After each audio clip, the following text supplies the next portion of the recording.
and thank you for staying with us right here on Voice of the People 90.3 FM. This is a World News at 6. My name is Esther.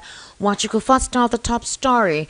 President Bola Tinubu's government opens portal for 10 million naira support fund for tertiary institution staff.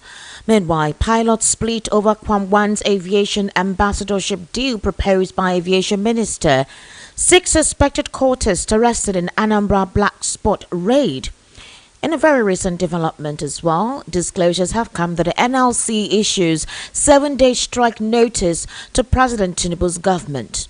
Canadian court declares Nigeria's APC, PDP terrorist organizations. Also, ADC Vice President Tinubu discloses it has set a new record for wasteful foreign troops.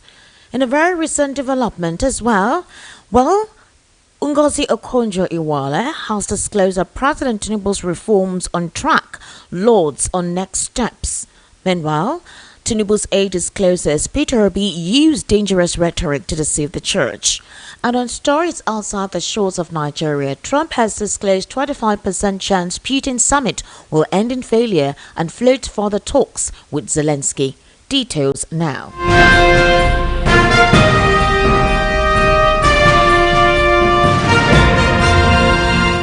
Thank you for staying with us. The news begins with the federal government launching the Tertiary Institution Staff Support Fund, a welfare initiative offering up to 10 million naira in interest-free loans to academic and non-academic staff of universities, polytechnics and colleges of education.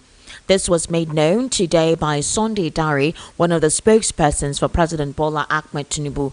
Dari said the initiative, announced on Thursday by the Minister of Education, Dr. Tunji Alausa, is aimed at enhancing staff welfare, supporting professional development, and promoting financial independence. The presidential spokesperson explained that beneficiaries can access loans with a maximum repayment period of 5 years, including 1-year moratorium.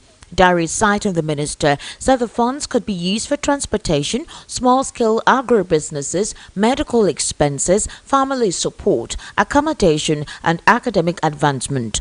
Alausa described the initiative as another evidence of renewed hope in action and a demonstration of President Bola Tinubu's commitment to education, similar to the Nigeria Education Loan Fund, now Fund for Students, a key component of the National Education Sector Renewal Implementation Framework, and also will be implemented with strict monitoring measures to ensure transparency and effectiveness.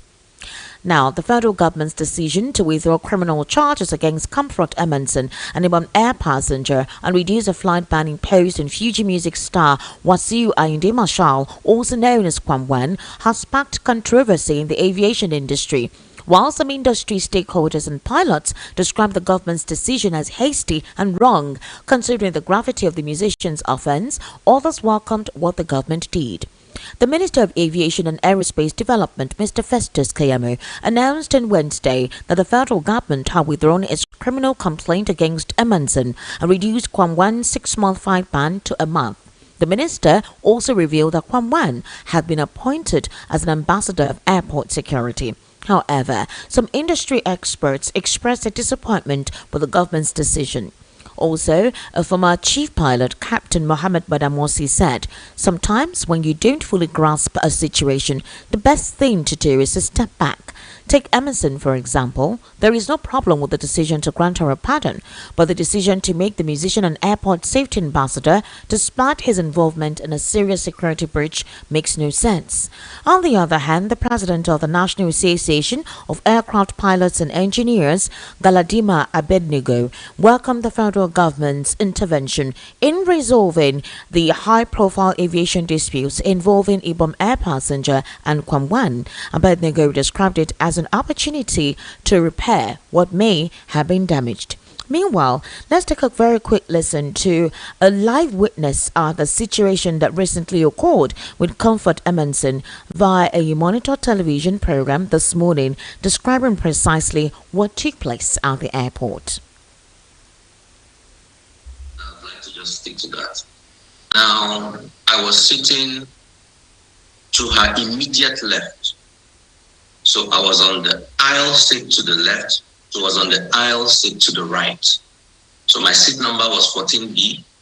there was a gentleman to my left who was on 14A. So her own seat number should be either 14C or D. I think the window seat is 14D, while she was 14C on the aisle. So we're right next to each other, and it was a small plane.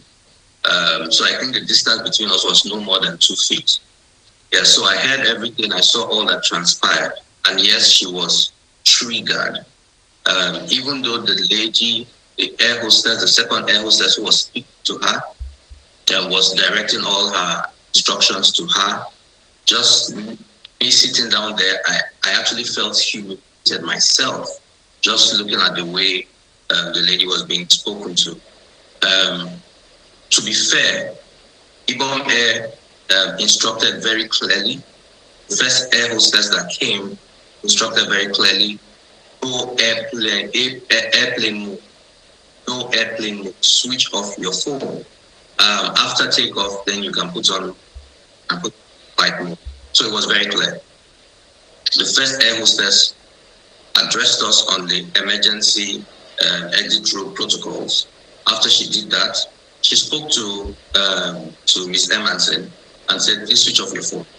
She told her twice, and then this first air hostess left to continue her duties.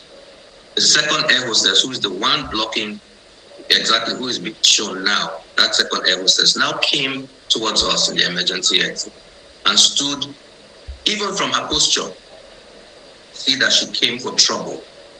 And Miss Emerson had been fiddling with her phone. I noticed she was trying to do some stuff, I don't know. And so she told her again, switch off your phone, switch off your phone. And Miss Emerson said clearly to her, I heard it. She said, please, the buttons on my phone for switch off are not working. They are not working, so I don't know how to switch it off. And the woman said, no, switch off your phone. So that back and forth went on. So at a point, that's the second air hostess said, look, you're even using an iPhone. So you don't need a button to switch it off. So the lady said, okay, I don't know how to do it. Can you do it for me? She said, I'm not touching your phone. I'm not touching your phone. Just switch it off. She said, I don't know what to do. So the lady now said, okay, go to settings. And when you go to settings, go to general. So the girl was holding and said, see, please, I can't understand what you're saying. I can't read. I don't know what you're saying. You're saying where I should go to. The woman, the second air hostess now told her, I don't have time for your nonsense. Let's just switch it off. She said, okay. Mr. Martin now asked, can you spell a general? So the air hostess started actually saying G, okay, G, then E. So that was the point that the gentleman on my left and I said, come on, what's going on? Calm, don't speak to her like this. The second air hostess did not even acknowledge her. She didn't even to my side to even see that someone was speaking. So at that point, I asked the gentleman to arrive. I said, please, can you just help this lady? I don't use an iPhone. I've never used an iPhone, so I'm not too familiar with settings and all of that. So the gentleman to arrive now took the phone and started trying to sort it out. So when that was going on, Miss Emerson started talking to the second air hostess. I said, why are you embarrassing her like this? Why? Why? And then the air hostess told her, you better keep quiet now. If you say another word, I will deal with you. That was when Miss Emerson flared up and started cursing. I cannot say the things that she was actually saying because the language was very flowery and X-rated, I can't say.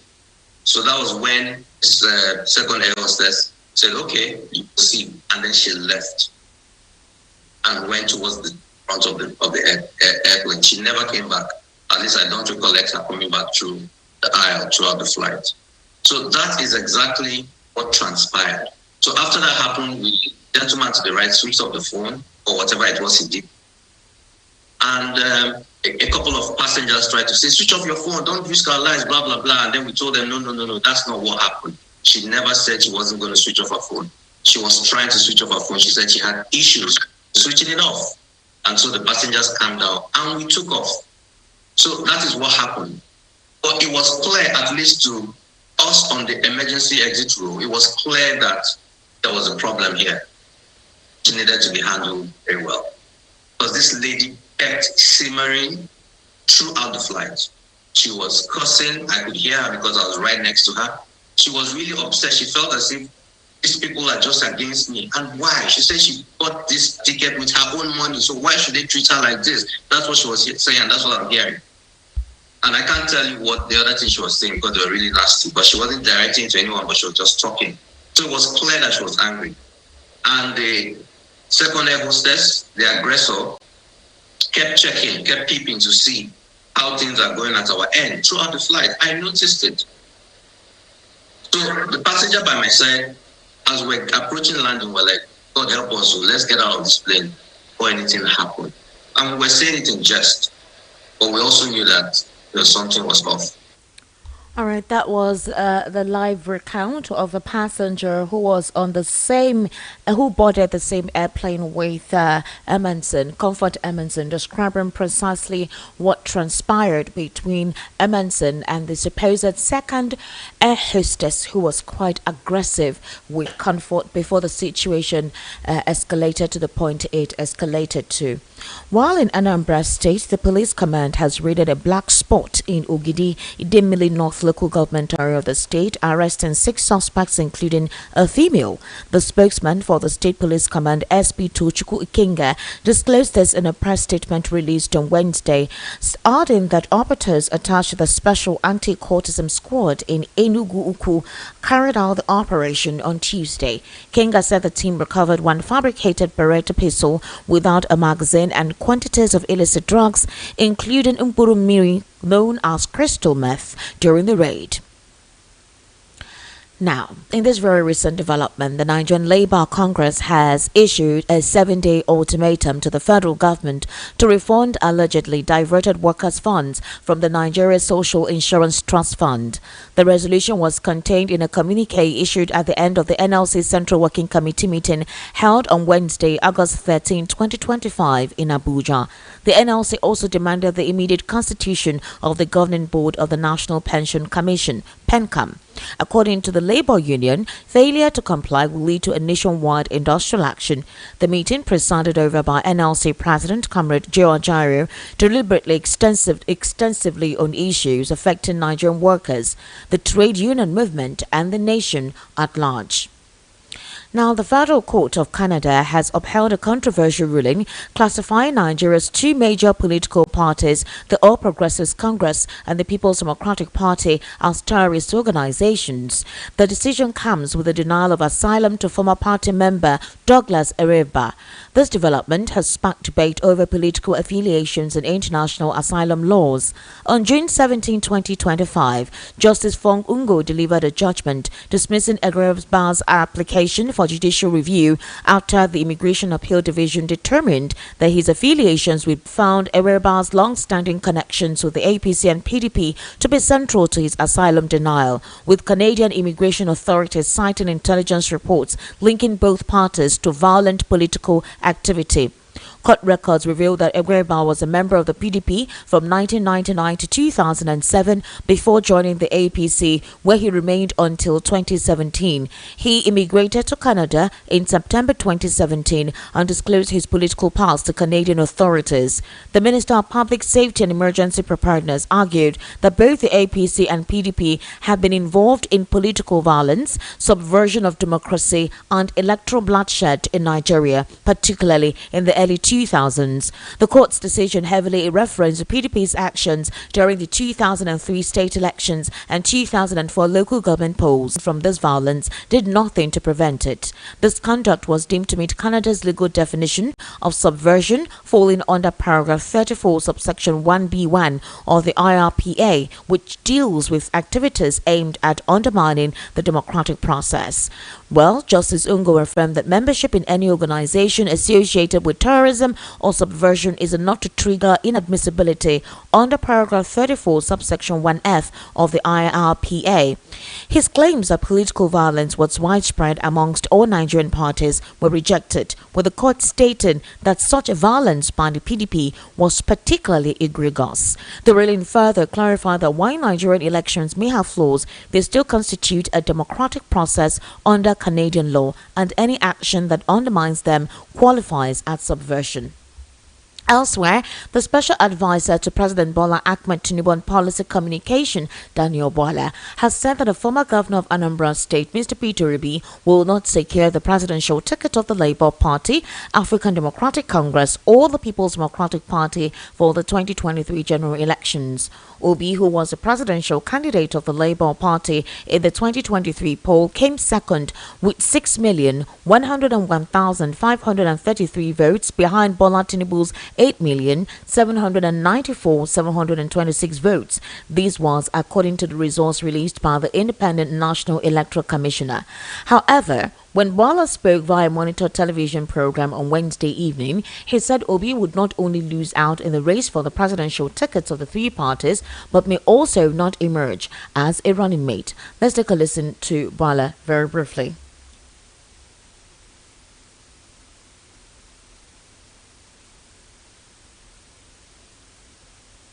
The Southeast, they were trying to find a place. Majority of them tried to align with Atiku Abubakar. The North Central, Peter Obi used dangerous rhetoric and deceived the church that he is going to take the country back to the church. And he got the number he could muster.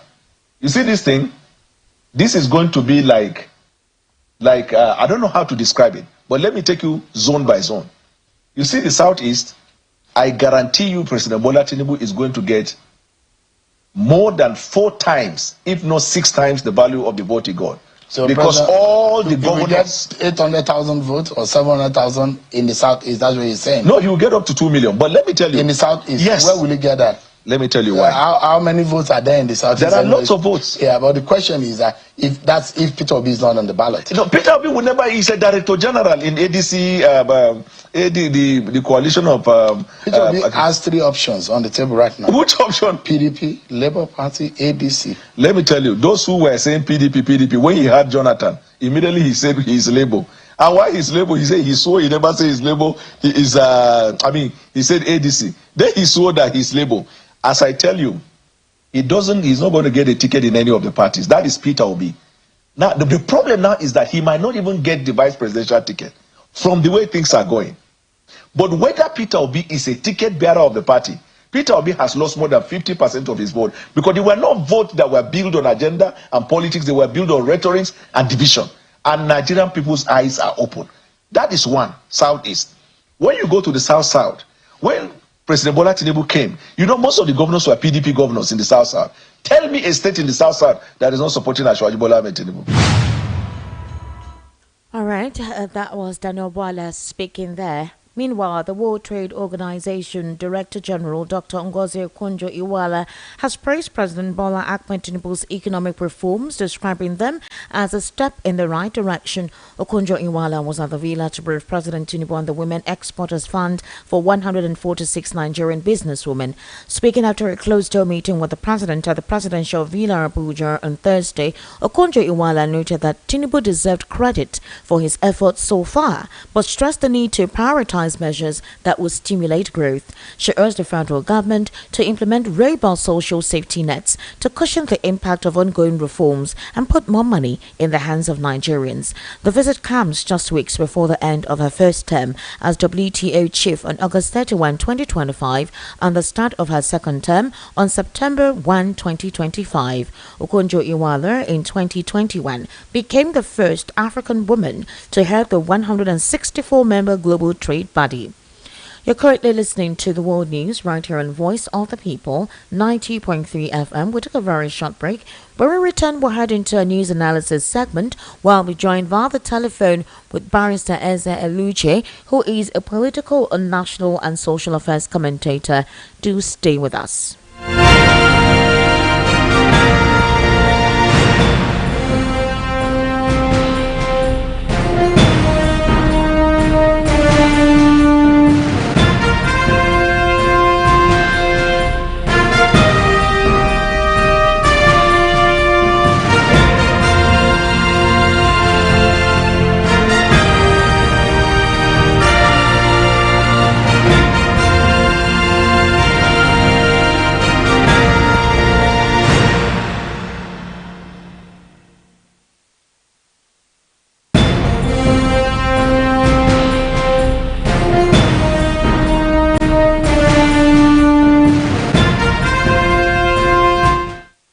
Welcome back. This is still the World News right here on Voice of the People 90.3 FM. And I'm currently via the telephone. Barrister Eze Eluchi will be joining us this evening. Barrister, welcome and thank you for joining us today. Thank you very much for the invite. Thank you very much. Barrister Eze Eluchi, let's first of all start off with this very good news where the World Trade Organization Director General Dr. Ngozi Okonjo-Iweala has praised President Bola Tinubu's economic reforms, describing them as a step in the right direction.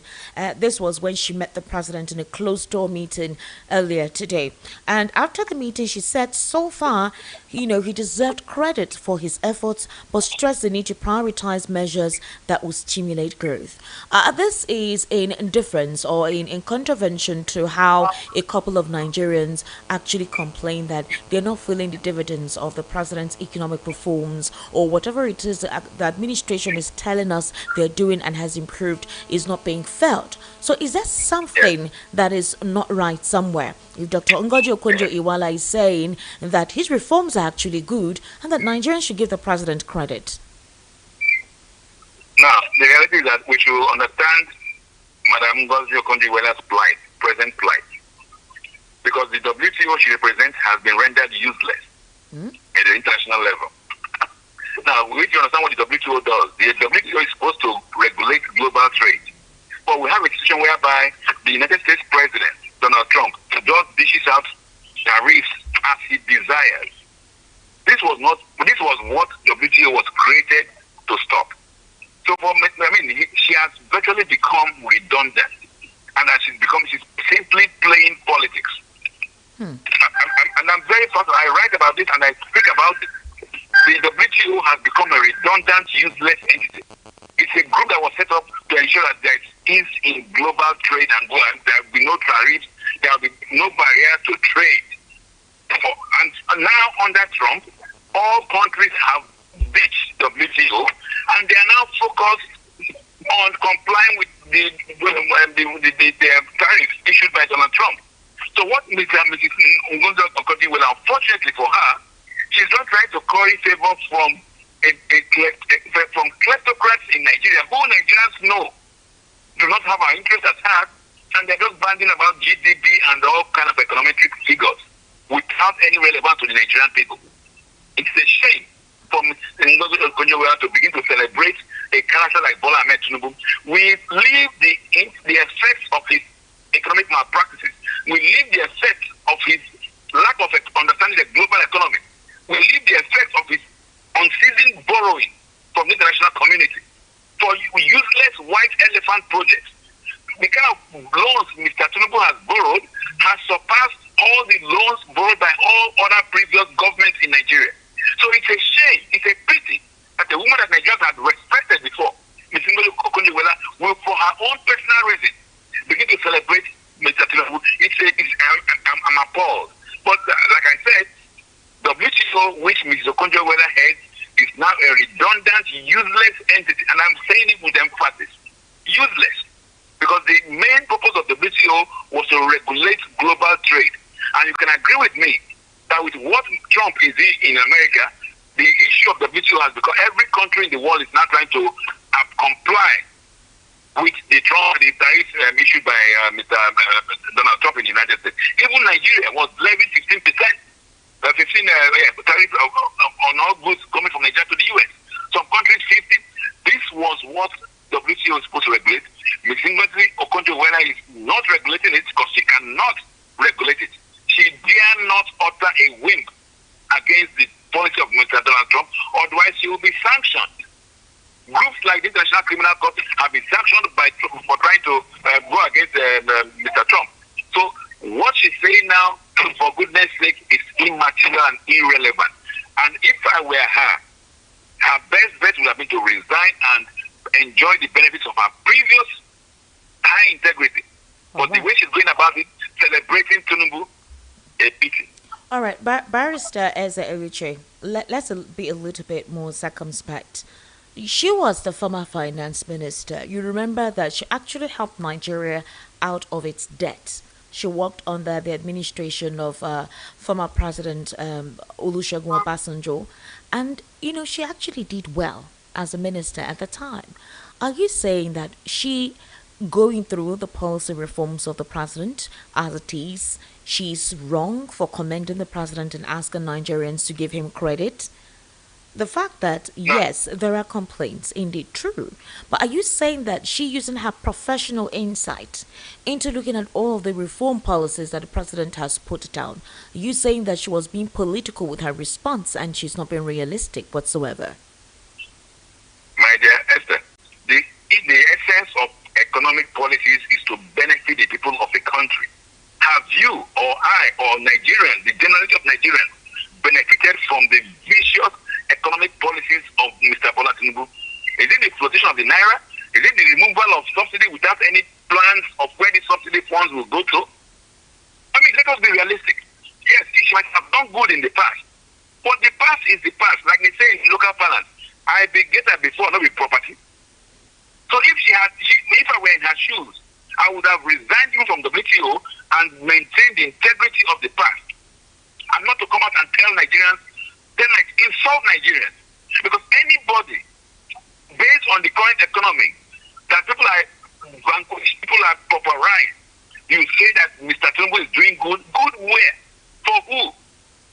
Do you know how much billions of dollars this man has borrowed? On the day of his coming into office, he issued a contract for the coastal road, Lagos-Calabar Coastal Highway, for 15 trillion without any due process. So when Mr. Ngolo Koniwola celebrates this man, what is she really trying to do? What is her benefit? Was she sent? I mean, I don't know was she sent, for goodness sake? She should keep to her job in Geneva and do her WTO stuff, and she can't even do it. Because like I said, the US president has rubbished WTO. They can't even utter a wimp. Because the moment she dares questions Mr. Tinubu's issuance of tariffs, if it was another country that was issuing tariffs anyhow to any other country, WTO would have stepped in and said that is against global trade protocols. But WTO is a country where dare not utter a wimp against what Mr. Trump is doing. Because if he does it, there will be consequences. And we have seen it from the international criminal. There will be consequences in the sense that the international criminal court, for instance, tried to go against Mr. Trump's desires, and what has happened? The sanctions are placed as it's received. All right. And for her to now come back and try to celebrate, who are you celebrating? The cost of a flight now, the cost of a flight ticket is, it's incredibly high. Everything has galloped. Inflation is galloping. People are not able to pay their school fees. People are not able to pay their hospital fees. And somebody is trying to tell us that she's applauding Mr. Tinubu's economic policies. Give us a break, man. All right, Barrister Ezeluche, the NLC has issued a 7-day strike notice to Tinubu's government. For them, they are giving an ultimatum to the federal government to refund allegedly diverted workers' funds from the Nigerian Social Insurance Trust Fund. And this was a communique that they issued recently. But when this report came out, Nigerians were like, you guys, please, just shut up. You're no longer active. You no longer represent the interests of the people anymore. You guys have been heavily politicized. In fact, nobody even takes any ultimatum given from this particular NLC that is under Joe Ajaero to be serious, especially ever since the fuel subsidy removal was announced and nothing happened from them, despite Nigerians expecting that they may have protested. They would say they are going to sit down with the federal government. At the end of the day, just the last minute, we hear that the strike has been called off, or whatever impending strike they want to embark on has been called off. So how do you describe this? Do you think the government will take whatever they say serious anymore, or they'll be considered as people who just back but don't bite? Nigerians have gotten wiser. All the talk from NLC is actually nonsense. You know, when Mr. Adamu Oshomole was former NLC chairman and Nigerians thought he was actually fighting for them, for their interest. But Nigerians have become aware of the antics of the NLC. They make these stupendous announcements, 1 week, 2 weeks strike notification, and with that 2 weeks, the government goes and organizes meetings with them, sees them in the Nigerian parlance, and at the end of the day, absolutely nothing happens. So Nigerians have lost faith in the NLC. They can give whatever ultimatums they want. We don't give a damn about it. And Mr. Ajaero, it's fresh now. I'm sure maybe maybe in the next couple of days he'll be thinking of completing an election. So Nigerians don't regard the NLC again. Nigerians now rely on themselves. When Nigerians feel enough is enough, Nigerians will know what to do. Nobody takes an interest in this 10, 7, 20 days ultimatum, because that is just a period for them to meet with the government and be settled. Settled as in proper settlement. And it's not in combo, it's not in peanuts. So we don't take them serious. At the appropriate time when Nigerians feel enough is enough, they will do the needful. All right, Barrister Ezra, before I let you go, I don't know if you followed the television interview last night where Vice-bwala, the president's special advisor on policy communication, blatantly disclosed that the presidential candidate under the Labour Party in 2023, and that's Mr. Peter Obi, would not only lose out in the race for the presidential ticket of 3 political parties, but may also not even emerge as a running mate. According to him, I played the audio here. Vice-bwala asserted that even the Southeast will give more than 2 million votes to President Bola Ahmed Tinubu, said the ADC will not even give him any ticket or even consider giving him a ticket, that at this moment Atiku is scouting for a South-South candidate as a VP and that he will not get any ticket in the Labour Party. He sounded very confident, like there are people who are telling them precisely what they have decided to do in these political parties. He also made allegations that the PDP will definitely not even consider having to give him the ticket. So are we saying, based on what he is saying, and I don't know from what statistics is coming up, or if it's just a gimmick as a major opposition to discourage, do you see any possibility of that happening with the recent events that has been unfolding? There are some characters in this administration that don't even you don't bother quoting them. Okay. Bwala is one of them. Fanny Kairi is the other. Reno Mokri is another one. And then this other clown, Konkwo, the actor. These are guys who, they are what Nigerians can refer to as anywhere belle-faced politicians. Anywhere belle-faced. They talk today, the next day, once the pendulum swings to the other side, they go to the other side. So why bother quote or make reference to such characters? What does Mr. Bwala know about the voting pattern? Has he ever come to the southeast or the northeast to even understand how people vote? Has he even been part of the process to talk of what Mr. Atiku will do or what B2B will do in the next couple of days? They are just rabble-rousers. And these things they say is to go again currency, and they will go back to their principal, Mr. Bola Tinubu, and say, Oga, we are talking well. We are talking well. When in real sense, they are talking absolute nonsense. I mean, the reality is this. At the appropriate time, Nigerians will decide, and Nigerians know these things. I mean, they try to create a thing that is schism. I think there are issues between Mr. Atiku and Mr. P2P and all that, but there is absolutely no issue. At the right time, Nigerians will see how the opposition will collate. They'll collect, and then there will be a front to attack these characters in government who seem to have sworn an oath to destroy Nigeria. But Nigeria will not be destroyed. Nigeria will live long, and these characters will see how Nigeria will prosper, despite all their antics, all their efforts.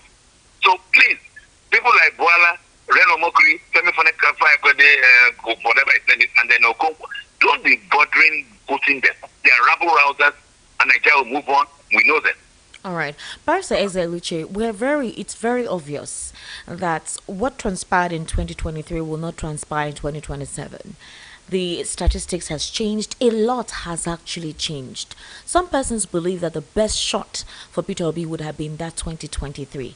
And some other persons even think and say that it's even good that, he wasn't declared the winner because of how a lot of persons he was close to left, how a lot of persons left the Labour Party, possibly rode on his name to clinch certain positions. Most of the House of Rep members have decamped to the APC, meaning that if Peter Obi has supposedly won the 2023 elections, you now have majority of the House members in the APC. They would have frustrated his administration because he may not have really known the kind of persons he surrounded himself with. Even persons that are close allies like Valentine or Obazi. These were persons who supposedly worked closely with him. Possibly they used his name for certain political gains. So the big question is this. the complaint about the coalition as a body itself, as an organization or a political party that is meant to be a major opposition to the APC. Now, some Nigerians, some cross section of Nigerians feel that the party is not formidable enough. They think that rather than them, being won, they are contesting amongst themselves, and that is why there is a loophole in the coalition. Some other persons advise Peter Obi to leave that coalition, that there is a tendency the coalition is just basically there for certain interests. What would you say with what is currently at play? Just, give your own strategic political insights into the events that has unfolded since then. Thank you very much. The reality is this. When the ADC was formed, I think we had an interview, with me, and I said ADC is a plan A. Okay. There is a plan B, C, and D. All right. Along the line, the process of the coalition is scuttled in one word, but there will be other options. So let the government keep on scrambling against itself. Okay. Nigerians are tired of what is going on now. And the reality is this. Nigerians have seen what is going on in these 2 years of this government.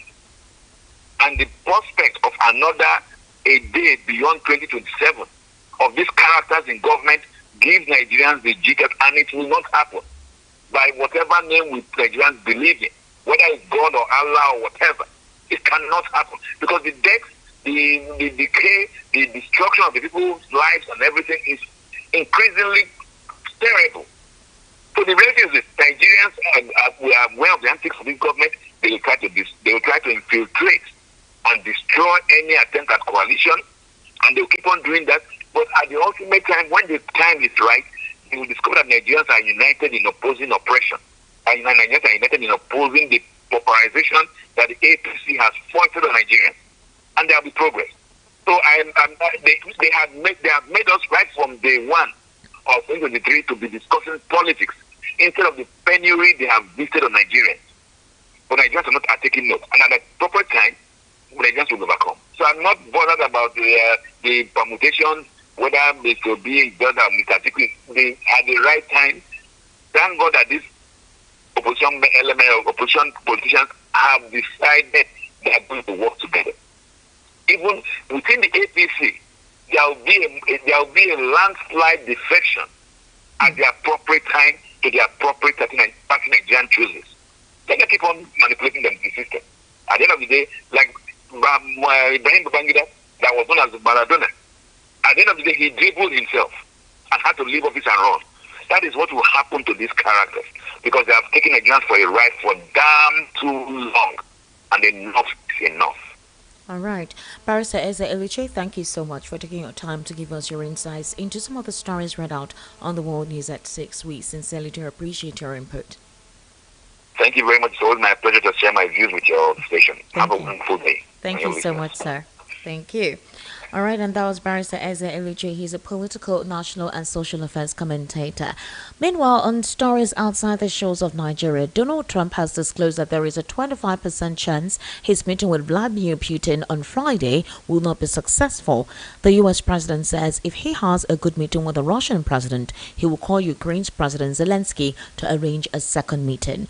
This is coming just as the White House has recently disclosed that Trump will exhaust all options to end the Ukraine war, and basically so far there are issues on ground that needs to be admitted to, basically after the US-Russia summit in Alaska. Meanwhile, Putin has praised Trump's sincere efforts to end the conflict, with the Kremlin saying the leaders will hold one-on-one talks. Earlier, UK Prime Minister Keir Starmer said Putin must prove he's serious about peace after meeting Zelensky at Downing Street.